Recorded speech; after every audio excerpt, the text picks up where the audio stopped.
কুয়েতে মার্কিন বিমান বাহিনীর একটি F-15 যুদ্ধবিমান বিধ্বস্ত হয়েছে।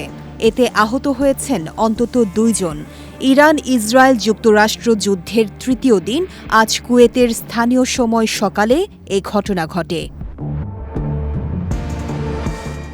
সামাজিক যোগাযোগ মাধ্যমে ছড়িয়ে পড়া ভিডিওতে দেখা গেছে দুর্ঘটনার দৃশ্য।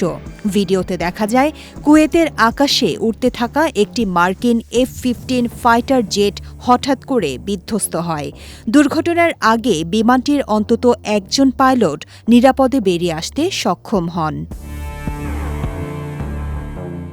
মিডল ইস্ট আই জানায় কুয়েতের আকাশে সংঘটিত এক হামলার প্রেক্ষাপটে বিমানটি বিধ্বস্ত হয়েছে বলে দাবি করা হচ্ছে।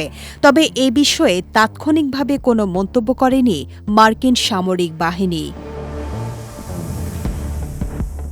এদিকে ইরানের জাতীয় নিরাপত্তা কর্মকর্তা আলী লারিজানি সামাজিক যোগাযোগ মাধ্যম এক্সে দেয়া এক পোস্টে বলেছেন, ইরান যুক্তরাষ্ট্রের সঙ্গে কোনো আলোচনা করবে না।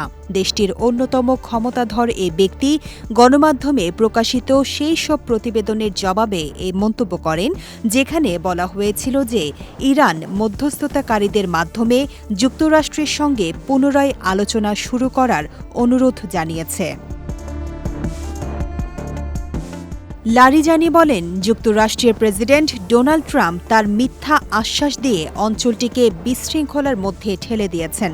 তিনি আরও বলেন, ভ্রান্ত পদক্ষেপের মাধ্যমে তিনি নিজের তৈরি আমেরিকা ফার্স্ট স্লোগানকে ইসরায়েল ফার্স্ট স্লোগানে রূপান্তর করেছেন এবং ইসরায়েলের ক্ষমতার আকাঙ্ক্ষার জন্য মার্কিন সেনাদের বলি দিচ্ছেন। বিজয় টিভি নিউজ ডেস্ক।